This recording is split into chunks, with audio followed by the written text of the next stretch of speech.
नमस्कार।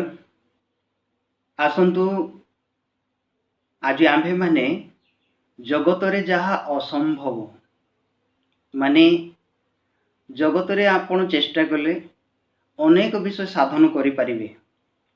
मनुष्य माने आज बहुत प्रगति कर सारी किंतु पापर आपण केबे आपणको द्वारा किंबा कौन लोकंको द्वारा मुक्त हो पारिबे नहीं।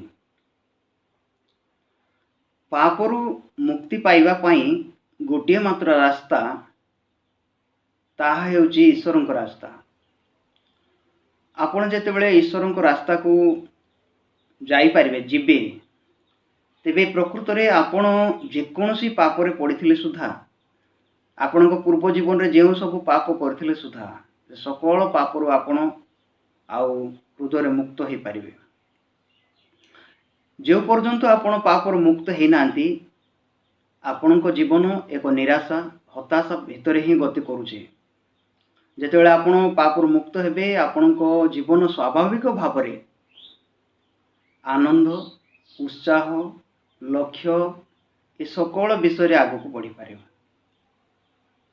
तेबे आसंतु आमाने ईश्वरंकर पुस्तक बाइबल भीतर को जीवा आउ आमे किपरि पापर मुक्त हो पारिबा ता आलोचना करिबा। पापर मुक्त हेबा को हेले आमाने प्रथमे आमर गठन विषय जानिबा पड़िबो। जेमती आपण जदि कोनोसी रोग रे पीड़ित अछंती आपण जेतेबेले मेडिकल हॉस्पिटल को जानती डाक्टर आपण को जाऊ जाऊ केबे हेले से इंजेक्शन किंबा औषध देबे नाही। प्रथमे आपणकर कंडीशन कौन अच्छी आपणको भितर क्यों बेमार अच्छी आपणकर शरीरर अंग प्रत्यंग कि भाव कार्य करुच्ची बा अन्य कौन विषय से एक्सरे अल्ट्रासाउंड कि अन्य कौन ब्लड टेस्ट माध्यम से जानवा चाहिए। तापर से स्पष्टता हेले आपन को इंजेक्शन कि औषध देकी से कि ऑपरेशन करके ट्रीटमेंट करेंगे। ठीक सही प्रकार बाइबल रो अनेक विषय लिखा जाइए आपन जेमती पापर मुक्त हेबे।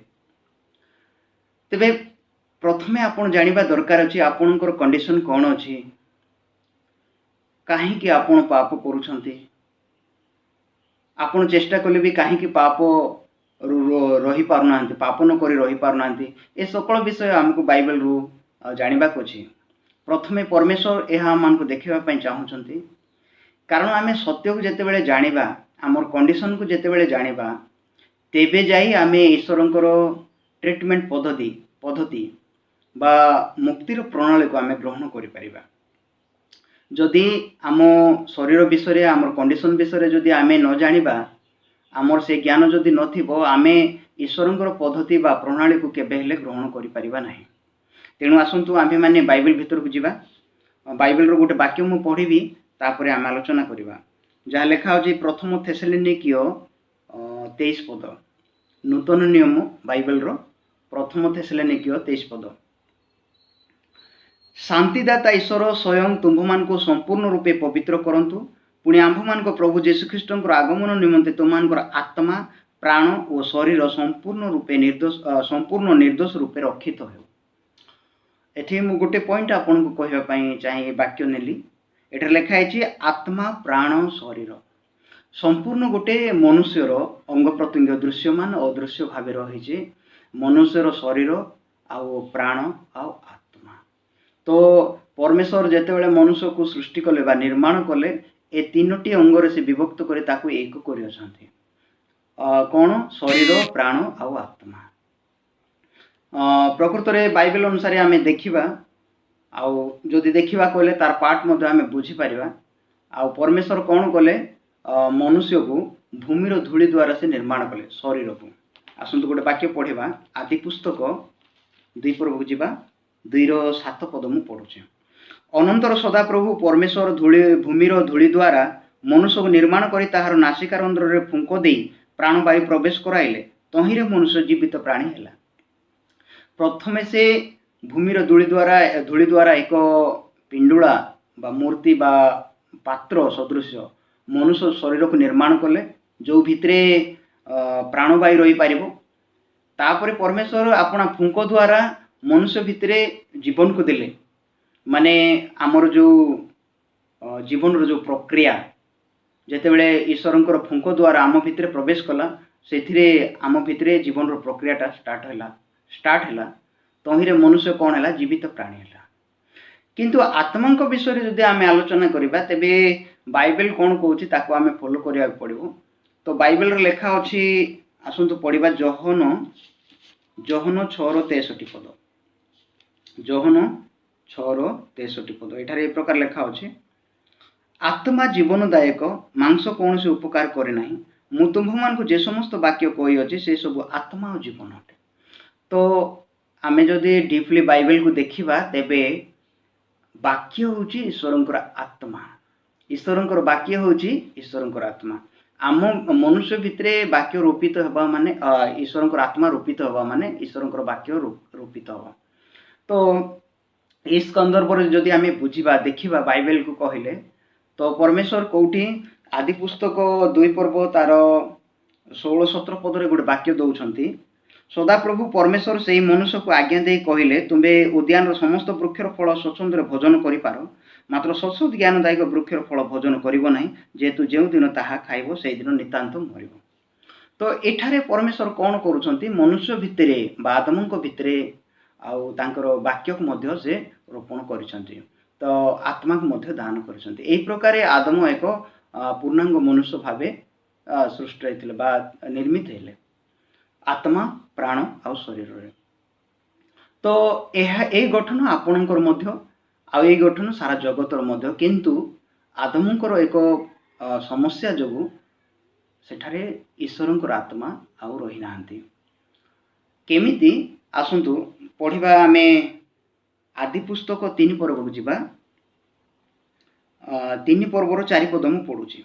सर्प नारी की कहिला तुम्हे माने कौन से रूपे मरिबो नाही। अनेक विषय लिखा है, वीडियोटी लंबा हो से आपन मु बुझे पारने, समय काढ़ी आपन निश्चित पढ़े। तो ईश्वरंकर वाक्य थिला जेउ दिन से फल खाइबो सत्सद ज्ञानदायक वृक्षर फल खाइबो सेई दिन नितांत मरिबो। किंतु समय क्रमे हबांक सम्मुखरे सर्प द्वारा शैतान प्रकाश करुछि कि तुमे से फल खाइले कौन से रूपे मरिबो नाही। देखंतु सेठारे फल खाइले मरिबो एहा थिला ईश्वरंकर वाक्य, किंतु शैतान वाक्य कौन आसिला तुम्हें कौन सी प्रकार मरिबो नाही, तार ठीक ओलटा। तेबे हबांक हृदय रे एही वाक्यटा स्थापित होला मु कौन सी प्रकार मरिबी नाही, तुम्हें कौन सी प्रकार मरिबो नाही। तो यह तांको सांगस्थ स्वामी को दियंती से मध्य खाइले तांको हृदय रे मध्य सेम जिंस ही स्थापित होइछि कि कौन सी प्रकार आमे मरिबो नाही। तो एही प्रकार कौन हेछि ईश्वरंकर वाक्य मनुष्य ठारू दूर को चल जाइए, आउ ईश्वर को मनुष्य मध्य पार्थक्य बा व्यवधान सृष्टि होइछि। तो बाइबल रे कौन लिखा है, याकूब 2:26 पद लिखा है आत्मा बिना शरीर मृत। आपण पढ़ी किंबा जदि पढ़ी ना तेबे निश्चित भावे बाइबल खोलंतु नूतन नियम याकूब पुस्तक 2:26 पद पढ़ंतु। सेठार लिखा है आत्मा बिना शरीर मृत। तेबे वर्तमान देखंतु हवा आदम आमको बंची थिला पर देखा जाउछंती, किंतु से माने मृत बोली बाइबल रे लिखा है।